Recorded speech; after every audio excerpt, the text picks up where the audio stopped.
Welcome to Alam Academy, Class 9th Mathematics, Chapter 10 of NCERT, that is Circle is going on. So students, आज हम लोग क्या पढ़ने वाले हैं? हम लोग आज आर्क से रिलेटेड पढ़ने वाले हैं, कुछ आर्क की प्रॉपर्टीज और आर्क जो एंगल सबटेंड करता है उसके बारे में जानेंगे. सो विदाउट एनी डिले अपने लेक्चर को स्टार्ट करते हैं.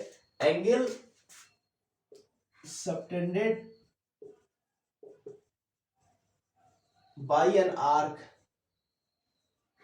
Of circle. इसको समझते हैं कि सर्किल का कोई आर्क है तो वो एंगल कहां कहां सबटेंड करेगा. सबसे पहले तो आर्क को रिवाइज कर लीजिए. हम लोगों ने एक्सरसाइज 10.1 के इंट्रो में क्या पढ़ा था कि आर्क क्या होता है. तो आर्क की डेफिनेशन क्या है? Arc is basically a piece of circle. एक सर्किल का छोटा सा पार्ट होता है. तो अब ये जानना है कि एक आर्क कहां एंगल सबटेंड करेगा. Suppose we have any arc, say arc A B or we may say arc A C B. एक आर्क ए सी बी है जो कि सर्किल का एक टुकड़ा है. तो वो कहां कहां सर्किल पर एंगल सबटेंड कर सकता है. सर्किल को कंप्लीट कर देते हैं. सपोज दिस इज सर्किल और ये हमने एक पोर्शन लिया, this arc A C B. अब हमें ये देखना है कि ये आर्क कहां कहां पर सर्किल के एंगल सबटेंड करेगा. एक तो उसके सेंटर पर, इफ यू ज्वाइन दिस, तो ये जो एंगल बना that is angle A O B, ये हमारा कहलाएगा angle subtended by an arc at centre of a circle. Centre of a circle. इसके अलावा, सेंटर के अलावा आर्क कहां पर एंगल सबटेंड कर सकता है. अब जो बाकी रिमेनिंग पोर्शन रह गया, सपोज ये कोई पॉइंट ले लिया और आर्क हमारा अभी भी आर्क ए सी बी है. तो आर्क ए सी बी जो ये एंगल सबटेंड करेगा इसको हम बोलेंगे, suppose this angle is theta, तो हम इसको कहेंगे angle subtended by arc at any point या एट अ पॉइंट, से इस पॉइंट को हम कह देते हैं P point. At point P, और ये पॉइंट कहां है? On a circle. So basically arc angle जो सबटेंड करेगा वो आइदर सेंटर पे करेगा या वो किसी सर्किल के पॉइंट पर करेगा. तो ये बेसिकली आप समझ लीजिए, क्योंकि इसी पर बेस हमारी कुछ प्रॉपर्टीज और कुछ हमें थ्योरम्स मिलेंगे. इसको नोट कर लीजिए कि इसका मीनिंग क्या है. That is angle subtended by an arc A C B at a centre of a circle. और इसका मीनिंग क्या है? Angle subtended by an arc A C B at a point on a circle. उस point का नाम हमने P डाल दिया, तो at a point P on a circle. इसको नोट कर लीजिए, फिर हम लोग कुछ प्रॉपर्टीज पर बात करेंगे. सो एक प्रॉपर्टी हम लोग पढ़ते हैं कि if two chords are equal then their corresponding arcs are congruent. And conversely, हम कन्वर्स भी बोल सकते हैं कि if two arcs are congruent then their corresponding chords are equal. क्या मतलब हुआ इसका, क्या मीनिंग हुआ इसका? इसको समझने के लिए हम एक फिगर ड्रॉ करते हैं. Suppose we have a circle, centre is O. इसमें दो कॉर्ड्स हैं. क्या कह रहा है? If two chords are equal, if two chords are equal, this is A B chord and suppose this is DE chords. DE chord क्या कह रहा है? Two chords are equal. These two chords are equal means AB is equal to DE. इस property को समझते हैं बहुत अच्छी तरह से. क्या कह रहा है? If two chords are equal then their corresponding arcs, AB का corresponding arc क्या होगी? This arc. Suppose say this point is C. तो arc ACB is the corresponding arc of chord AB. इसी तरह से DE chord की corresponding arc, suppose this point is F, arc DFE is the corresponding arc of chord DE. तो theorem क्या कह रहा है, प्रॉपर्टी क्या कह रही है कि if two chords are equal then their corresponding arcs are congruent. अगर कोई दो कॉर्ड किसी भी सर्किल की इक्वल होती है तो उसका करस्पॉन्डिंग आर्क कॉन्ग्रुएंट होता है. क्लियर है ये चीज? अच्छा, कॉन्ग्रुएंट आर्क का क्या मतलब होता है इसको भी समझ लीजिए. अगर हम कह रहे हैं कि टू आर्क्स आर कॉन्ग्रुएंट, इसका मीनिंग क्या है? तो आर्क कॉन्ग्रुएंट कब होगा? पहली चीज तो आर्क होता है क्या? It is a piece of a circle. कोई भी सर्किल का हमें टुकड़े को लेंगे तो वो हमारा आर्क कहलाएगा. Suppose this is an arc of any circle. ये हमने कोई एक आर्क ले लिया, सेंटर ये ओ है और रेडियस इसकी R. Suppose this is arc A B, same distance mean same arc की लेंथ की हमने एक और आर्क ड्रॉ करी, suppose this length is R, suppose this length is L and this length is also L, और ये radius भी are है। तो कोई भी दो आर्क कॉन्ग्रुएंट कब होंगी, when their radii and length are equal, जब दो कॉर्ड्स की लेंथ और रेडियस इक्वल हो, तो ऐसी दो आर्क हमारी क्या कहलाती है, ऐसी दो आर्क हमारी कॉन्ग्रुएंट कहलाती है। हम कह सकते हैं these two arc, arc A B and arc C D are congruent. Congruent कब होगा, if their lengths and radii are equal. Two arcs are said to be congruent if their length and radii are equal. तो आ जाते हैं इस property में। Property क्या कह रहा है, if the length of two chords are equal, अगर किसी भी दो कॉर्ड की लेंथ इक्वल है, then their corresponding arcs are congruent. और इसी का कन्वर्स भी हम बोल सकते हैं कि अगर दो आर्क कॉन्ग्रुएंट हैं, अगर दो आर्क इक्वल है, तो उनकी करस्पॉन्डिंग कॉर्ड भी इक्वल होगी। दूसरे सर्किल को ड्रॉ करके इसको समझते हैं।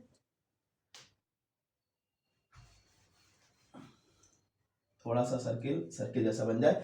Suppose this centre is O, और एक हमारे पास आर्क है, arc A B, this is an arc A B, और एक दूसरी आर्क है जो कि आर्क ए बी की कॉन्ग्रुएंट है सी डी। मतलब कॉन्ग्रुएंट का क्या हुआ कि arc A B and arc C D की लेंथ भी इक्वल है and their radii is also equal. तो ए बी की जो करस्पॉन्डिंग कॉर्ड होगी, this is called A B. इस ए बी आर्क सपोज कर लेते हैं, this point is C, this point is E and this point is F. तो arc A E B की करस्पॉन्डिंग कॉर्ड कौन सी होगी, ए बी, और आर्क सी एफ डी की करस्पॉन्डिंग कॉर्ड सी डी। तो प्रॉपर्टी क्या कह रही है कि अगर दो आर्क कॉन्ग्रुएंट है तो उनके करस्पॉन्डिंग कॉर्ड्स इक्वल होंगी। इसी का बिल्कुल कन्वर्स मींस अगर आर्क ए ई बी बराबर है या कॉन्ग्रुएंट है आर्क सी एफ डी की, तो दोनों की corresponding chords means A B बराबर हो जाएगी सी डी के। ये प्रॉपर्टी है, इस प्रॉपर्टी को अच्छी तरह से याद रखिए, इसको नोट कर लीजिए, फिर हम लोग नेक्स्ट प्रॉपर्टी पढ़ेंगे। सो नेक्स्ट प्रॉपर्टी क्या कह रही है कि कॉन्ग्रुएंट आर्क्स और equal arcs of a circle subtend equal angles eight a centre. ठीक है, एक फिगर ड्रॉ करते हैं, इसको समझते हैं कि अगर कोई सर्किल है, उसका सेंटर ओ है, और कोई दो इक्वल आर्क्स है या कॉन्ग्रुएंट आर्क्स है, दो आर्क हम ले लेते हैं, suppose arc A C B, suppose this arc is arc A C B, और कोई दूसरी आर्क लेते हैं, suppose arc D F E. These two arcs are congruent और इक्वल। तब होगा क्या कि angle subtended by this arc at a centre, इसका सेंटर पर एंगल कौन सा सबटेंड करेगा, ये this angle is equal to the angle subtended by another congruent arc. Means ये जो एंगल है, these two angle, suppose this is theta, तो this angle is also theta. ये कब होगा, जब भी दो कॉर्ड्स, दो आर्क कॉन्ग्रुएंट होंगे या इक्वल होंगे। तो इस केस में हम कह सकते हैं कि angle A O B equal हो जाएगा एंगल डी ओ एफ के, एंगल डी ओ एफ के। सो अब नेक्स्ट हम लोग पढ़ते हैं थ्योरम, दैट इज थ्योरम 10.8। क्या कहता है ये थ्योरम? ये थ्योरम बहुत ज्यादा इंपॉर्टेंट है, कई क्वेश्चंस आपके इस थ्योरम से हो जाएंगे, इसको बहुत अच्छे से समझना है। थ्योरम क्या कहता है, the angle subtended by an arc at the centre. अभी हम लोगों ने जब लेक्चर स्टार्ट किया था तो यही देखा था कि एक आर्क सेंटर पर कैसे एंगल सबटेंड करती है, तो उसी के बारे में ये बात कर रहा है कि angle subtended by an arc at the centre is double the angle subtended by it at any point on the remaining part of the circle। इसको फिगर से समझते हैं तो बात बहुत क्लियर हो जाएगी। हमारे पास एक सर्किल है जिसका सेंटर O है, angle subtended by the arc at the centre. तो एक आर्क हम ले लेते हैं, सर्किल को थोड़ा सर्किल जैसा बनाते हैं, एक आर्क हम ले लेते हैं, suppose this is an arc A B, और एक पॉइंट डाल देते हैं suppose C, arc A C B. C point इसलिए मिडिल में डाल देते हैं ताकि हम कंसीडर करें आर्क ए सी बी। अगर सिर्फ ए बी पॉइंट डालेंगे तो मे बी ये भी आर्क हो सकती है। ठीक, अब हमने आर्क के बारे में पढ़ा था, माइनर आर्क होती थी और मेजर आर्क होती थी और इक्वल आर्क होती थी। फिलहाल अभी हम सिर्फ माइनर आर्क की बात कर रहे हैं। ठीक, ये केस 1 इसका है, फिर हम लोग इसको तीनों केसेस में देखेंगे, इक्वल आर्क भी देखेंगे और मेजर आर्क भी देखेंगे। तो आर्क ए बी सेंटर पर जो एंगल सबटेंड करता है, सेंटर पर कौन सा एंगल सबटेंड करेगा, ये this is the angle, angle A O B. क्या कह रहा है theorem, the angle subtended by an arc at the centre is double the angle subtended by it. It से क्या मतलब है, बाय दिस आर्क। कहां पर, at any point on the remaining part of the circle. Arc A C B ये है हमारा। अब इसका जो रिमेनिंग पार्ट है, रिमेनिंग पार्ट हमारा कौन सा रहेगा, this is the remaining part, this is, इसको हम रेड मार्कर से डिनोट कर रहे हैं यहां पर, ये हमारा रिमेनिंग पार्ट है। थ्योरम क्या कह रहा है कि angle subtended by an arc at a centre is equal to the twice या is double to the angle subtended by it, कहां पर, at any point on the remaining part of the circle. अब ये point यहां से लेकर के ये पॉइंट यहां तक, इस आर्क पर कहीं पर भी कोई भी पॉइंट हम ले सकते हैं। सपोज हमने कोई पॉइंट लिया इस पर्टिकुलर पॉइंट पर, इसका नाम रख देते हैं पी पॉइंट। तो यहां से ये आर्क जो एंगल बनाएगा, एंगल सबटेंड करेगा, तो ये एंगल होगा, सपोज अगर ये थीटा है तो ये एंगल हो जाएगा 2 थीटा। क्या कह रहा है theorem, the angle subtended by an arc at the centre that is angle A O B is double the angle subtended by it से means same arc A C B at any point on the remaining part of the circle. Remaining part जो red marker से draw किया गया है उस पर कोई भी पॉइंट लेंगे, वहां पर जो ये आर्क एंगल सबटेंड करेगा और जो सेंटर पर करेगा, तो सेंटर वाला एंगल दुगना होगा किसके, बाकी बचे हुए पोर्शन पर जो भी एंगल सबटेंड करेगा हमारा arc, that is angle A P B, angle A P B. बात समझ में आई। कोई और पॉइंट लेते, सपोज किसी स्टूडेंट ने ये पॉइंट ले लिया, सपोज दिस पॉइंट इज के। अब आर्क एंगल सबटेंड करेगा इस पॉइंट पर, ये एंगल एंड ये एंगल, तो ये जो एंगल हमारा बनेगा से दिस एंगल इज थीटा 1। तो होगा क्या, angle A O B arc subtended the angle at a centre is double the angle subtended by it at any point on the circle, at any point on the remaining part of the circle। तो remaining part हमारी ये के पे हमने ले लिया angle, तो angle A O B twice हो जाएगा किसके, एंगल ए के बी, ए के बी, ए के बी। कोई और पॉइंट, सपोज हमने यहां पर कोई पॉइंट ले लिया, say this point is L. तो अब यहां से जो एंगल बन रहा है ये एंगल ए एल बी, तो हम कह सकते हैं एंगल ए ओ बी जो सेंटर पर है वो डबल होगा किसके, रिमेनिंग पोर्शन पर जो भी आर्क ये एंगल बनाएगा, that is angle A L B, A L B. उम्मीद है बात आपके समझ में आ गई होगी। क्लियर है ये चीज, इसमें कोई डाउट तो नहीं। इसकी कोई वैल्यू लेकर के भी करके देख लेते हैं। Suppose this is an circle और ये हमारे पास एक आर्क है, arc A C B, arc A C B, और ये सेंटर से एंगल बनाता है से 60 डिग्री।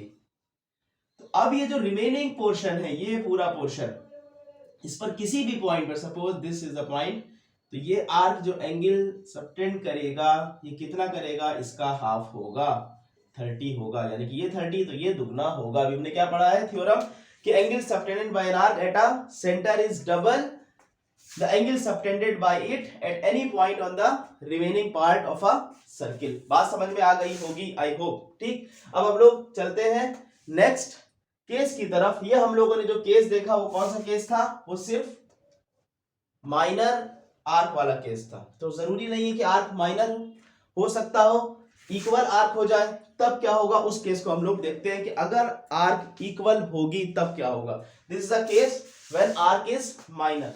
सेकंड केस की बात करते हैं जब हमारा आर्क इक्वल हो गई।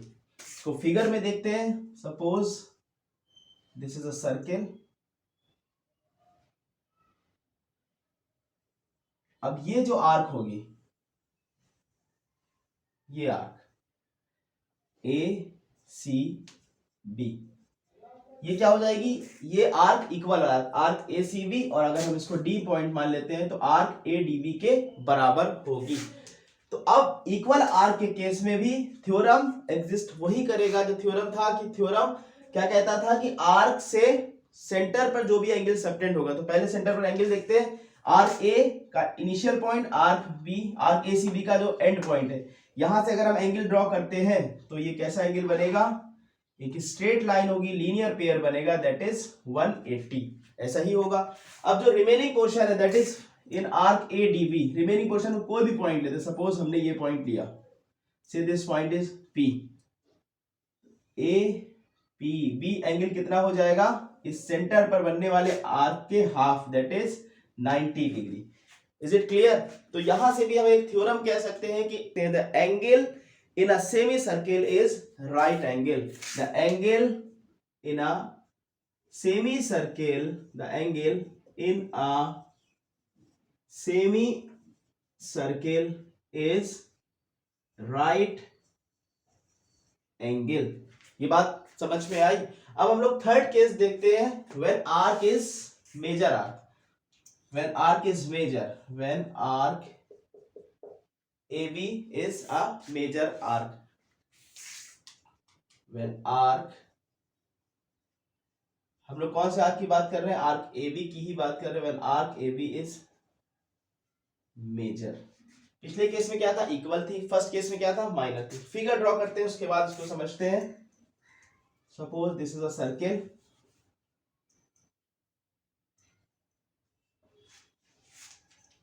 अब आर्क हमारी ये वाली कंसीडर होगी, आर्क ए सी बी। अब ये एंगल जो सबटेंड करेगी सेंटर पर वो कैसा होगा, दैट इज रिफ्लेक्स एंगल, ये एंगल होगा हमारा, ये कहलाता है रिफ्लेक्स एंगल। हम कहेंगे कि जो मेजर आर्क सबटेंड करेगी एंगल सेंटर पर वो रिफ्लेक्स एंगल होगा। अब जो रिमेनिंग पोर्शन बचा उसको अगर हम रेड मार्कर से डिनोट करें, ये यानी कि, तो इस पर कोई भी जो पॉइंट होगा, कोई एक पॉइंट ले लेते हैं, सपोज दिस पॉइंट P।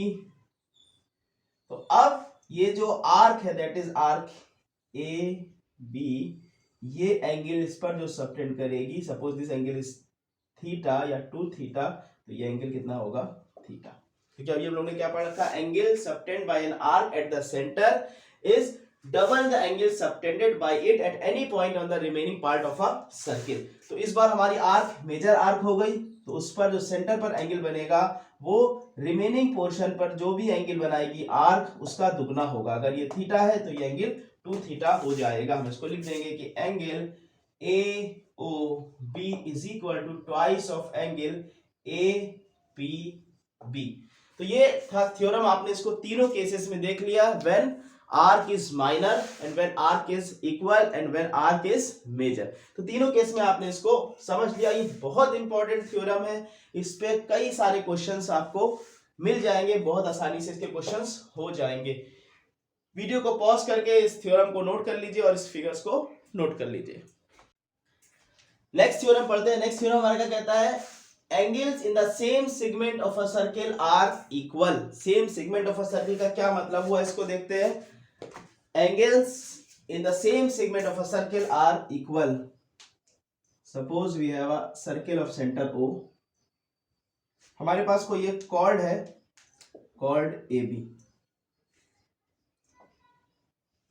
अब ये chord AB क्या करेगी, इस सर्किल को दो सेगमेंट में ब्रेक करेगी, that is minor segment and this is major segment. Theorem क्या कह रहा है, थ्योरम माइनर और मेजर सेगमेंट के बारे में बात नहीं कर रहा है, बल्कि थ्योरम क्या कह रहा है कि सेम सेगमेंट में जो भी एंगल बनेगा सर्किल पर वो इक्वल होगा। या तो हम इसके ऊपर वाला सेगमेंट ले लें या हम ये नीचे वाला सेगमेंट ले लें। मींस अगर हम चाहे माइनर सेगमेंट ले लें या मेजर सेगमेंट ले लें, तो उस पर जो भी एंगल सबटेंड करेगा वो इक्वल होगा। जैसे suppose this is a point P, तो ये एंगल ए पी बी, और कोई भी पॉइंट हम लेंगे जो सेम सेगमेंट में हो, मींस इस कॉर्ड के ऊपर ही पोर्शन में अगर हम लेंगे कोई भी पॉइंट लेंगे, सपोज ये पॉइंट हमने लिया, दिस इज पॉइंट क्यू, तो ये एंगल होगा जो वो इक्वल होगा angle A P B, angle A P B equal होगा एंगल ए क्यू बी के, एंगल ए क्यू बी के। Angle in the same segment of a circle are equal. Angles in a same segment of a circle are equal. Angles in the same segment of a circle are equal. बात समझ में आई कि अगर suppose कर लेते हैं, हमने तो ऊपर पोर्शन लिया, अगर कोई हम नीचे सेगमेंट में लेते दोनों पॉइंट्स, तो ये जो एंगल बनता वो दोनों भी आपस में इक्वल होते। सेम सेगमेंट में लिया गया एंगल हमेशा इक्वल होगा। एक और एग्जांपल इसको बात समझते हैं।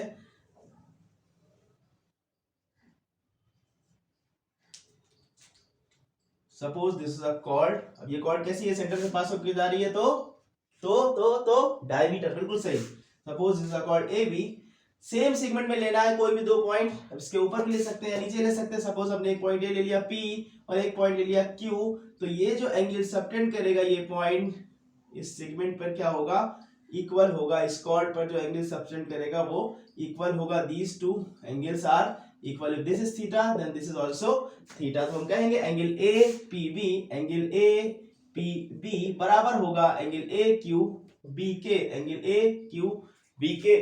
थ्योरम हमारा क्या कहता है कि angles in the same segment of a circle, angles in the same segment of a circle are equal, are equal. Clear है ये बात, इसमें किसी को कोई कंफ्यूजन, कोई डाउट नहीं। नेक्स्ट थ्योरम हम लोग पढ़ते हैं, थ्योरम 10.10। ये थ्योरम क्या कहती है, if a line segment joining two points subtends equal angles at two other points lying on the same side of the line segment, then the four points are concyclic that is lie on the same circle.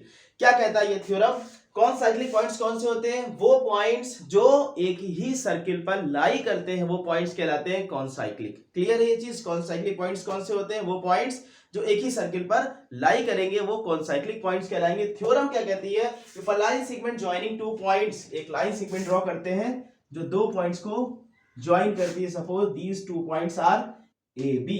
आगे क्या कहता है, if the line segment joining two points subtends equal angles at two other points lying on the same side. ये जो line segment बनी है दो points को जोड़ करके, अगर ये इक्वल एंगल बनाती है दो डिफरेंट पॉइंट के साथ, लेकिन कंडीशन ये है कि वो दोनों पॉइंट्स लाइन के एक ही साइड रहे, आइदर अप साइड और डाउन साइड, एक ही साइड दोनों पॉइंट्स अगर है। Suppose this is point C and this point is D, angles subtended by this line segment at two other points lying on a same side of a line segments are equal, then ये दोनों angle equal है अगर, suppose this point is D, then these four points lie on a same circle, means these four points are concyclic। थोड़ी देर circle इसको मान लीजिए कि ये सर्किल ही बन रहा है, ठीक है ना, थोड़ा अच्छा सर्किल नहीं बना। तो थ्योरम समझ में आई बात। थ्योरम क्या कह रही है कि अगर एक लाइन सेगमेंट जो दो पॉइंट्स को जोड़ती है, ए बी पॉइंट दो हमने ले लिए, और कोई दो पॉइंट है जो इस लाइन सेगमेंट के सेम साइड पर लाई करते हैं, और ये लाइन उन दोनों पॉइंट से सेम एंगल बनाती है, तो ये चारों पॉइंट कॉनसाइक्लिक कहलाएंगे। मींस ये चारों पॉइंट एक ही सर्किल पर लाई करेंगे। क्लियर ये चीज। अच्छा, अब ये जो थ्योरम है ये कोई बहुत नई बात नहीं, बहुत स्पेशल बात नहीं, बल्कि हम लोगों ने अभी जो थ्योरम पढ़ा थ्योरम 10.9, वो क्या कहता था, angles on a same segment of a circle are equal. ये ऑलमोस्ट वही बात है। क्या कह रहा था पिछला थ्योरम कि angles on a same segment, कोई एक सर्किल हमने लिया, angles on a same segment of a circle, suppose ये दो सेगमेंट हो गए, अब हमने कोई भी दो पॉइंट्स लिए, क्या कह रहा था कि angles on a same segments of a circle, angles of a same segment of a circle are equal. ये वही तो बात हुई ना। यहां पर क्या कह दिया गया कि अगर एक लाइन सेगमेंट से दो पॉइंट से इक्वल एंगल बनते हैं, जो कि दोनों पॉइंट्स सेम साइड पर हैं, तो वो चारों पॉइंट्स एक सर्किल पर लाई करेंगे। ऑलमोस्ट यही बात हमने 10.9 में कही थी। क्या कहा था कि अगर एंगल जो सबटेंड्स करेगा सेम सेगमेंट पर सर्किल के, वो इक्वल होगा। क्लियर है ये बात। तो ये थ्योरम हमारा 10.10 कंप्लीट हो गया। अब आगे हम लोग पढ़ेंगे साइक्लिक क्वाड्रिलेटरल के बारे में। साइक्लिक क्वाड्रिलेटरल बहुत आसान है और इस तरह से ये हम लोगों का लास्ट एक्सरसाइज का इंट्रो चल रहा है। तो ये आपके चेहरे की खुशी बता रही है ये चीज कि अब हम लोगों का सर्किल चैप्टर ऑलमोस्ट कंप्लीट होने वाला है। इसके बाद हम लोग इसकी लास्ट एक्सरसाइज भी करेंगे। तो इस थ्योरम को नोट कर लीजिए, फिगर को ड्रॉ कर लीजिए, उसके बाद हम लोग चलते हैं अपने नेक्स्ट थ्योरम की तरफ। सो नेक्स्ट टॉपिक है और जो लास्ट टॉपिक है हमारा इस एक्सरसाइज के इंट्रो का, that is cyclic quadrilateral. Cyclic quadrilateral बहुत आसान। क्या होता है पहली चीज, क्वाड्रिलेटरल क्या होता है कि 4 sided polygon is known as quadrilateral. ठीक है ना, ऐसा पॉलीगॉन जिसके 4 साइड होंगे। अब साइक्लिक क्वाड्रिलेटरल हम किसको बोलेंगे, कोई भी अगर हमारे पास क्वाड्रिलेटरल है जिसके चारों पॉइंट्स, जिसके चारों वर्टेक्स अगर सर्किल पर लाई कर रहे हैं, suppose A B C and D, C D, तो ये जो क्वाड्रिलेटरल बनेगा, ये क्वाड्रिलेटरल क्या कहलाएगा, this is a cyclic quadrilateral. बहुत आसान। साइक्लिक क्वाड्रिलेटरल किसको हम बोलेंगे, ऐसा क्वाड्रिलेटरल जिसके चारों वर्टेक्स, जिसके चारों पॉइंट्स सर्किल पर लाई करते हो, वो क्वाड्रिलेटरल हमारा क्या कहलाता है, साइक्लिक क्वाड्रिलेटरल कहलाता है। तो उस पर हम लोग एक थ्योरम पढ़ेंगे और एक उस थ्योरम का कन्वर्स पढ़ेंगे। इसको नोट कर लीजिए कि साइक्लिक क्वाड्रिलेटरल किसको कहते हैं। तो ये लास्ट थ्योरम है, थ्योरम 10.11। इसके बाद जो एक और थ्योरम है वो इसका कन्वर्स है। ये साइक्लिक क्वाड्रिलेटरल से रिलेटेड है। क्या कहता है ये थ्योरम, the sum of either pair of opposite angles of a cyclic quadrilateral is 180। Figure draw करके इसको समझते हैं। Suppose we have a cyclic quadrilateral, say point A, B, C and D point. A, B. तो ये theorem क्या कहता है, the sum of either pair of opposite angles means angle A plus angle C, angle A plus angle C is 180 and angle B plus angle D is 180. The sum of either pair of opposite angles of a cyclic quadrilateral is 180. इस theorem को हम ये भी कह सकते हैं, the opposite pairs of cyclic quadrilateral are supplementary. The opposite pairs of cyclic quadrilateral are supplementary. इसका statement हम इस तरह से भी लिख सकते हैं। लास्ट थ्योरम पढ़ते हैं, थ्योरम 10.12 और ये इस थ्योरम का कन्वर्स है। इस थ्योरम का कन्वर्स क्या है कि अगर कोई क्वाड्रिलेटरल है हमारे पास, suppose we have a quadrilateral और वो क्वाड्रिलेटरल कुछ इस तरह से है कि उसके ऑपोजिट पेयर का सम अगर 180 है, थ्योरम क्या कहता है कि अगर sum of pair of opposite angles of a quadrilateral is 180, then that quadrilateral is a cyclic quadrilateral. Means then the points of a quadrilateral lie on a circle. कब ऐसा होगा, अगर opposite pair of angle का सम 180 है, means angle A plus angle C 180 है और angle B plus angle D 180 है, तो इसका मतलब होगा then this quadrilateral is a cyclic quadrilateral. Clear है? ये दो थ्योरम लास्ट के, theorem 10.11 and this theorem is a converse of theorem 10.11.